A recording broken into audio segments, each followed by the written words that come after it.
WhatsApp PDF file not opening or WhatsApp PDF file cannot open.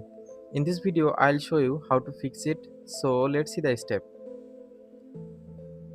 First of all, go to the Play Store and click on search bar and search for WhatsApp.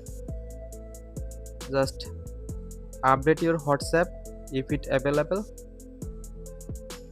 Now go back, click on search bar again and search for PDF reader.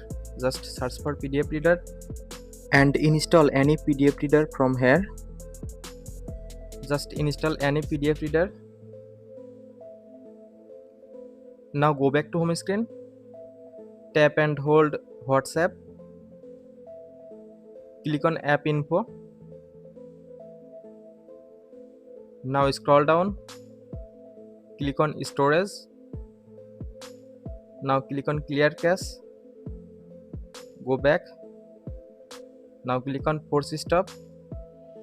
Now click on OK. Now go to permission and allow all permission from here. Now go back to home screen, restart your phone.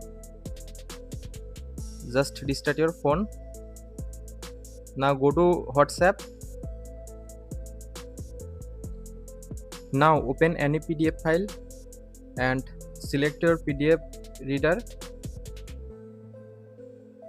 and see PDF is opening.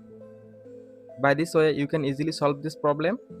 If you found any help from this video, please like the video and subscribe to the channel.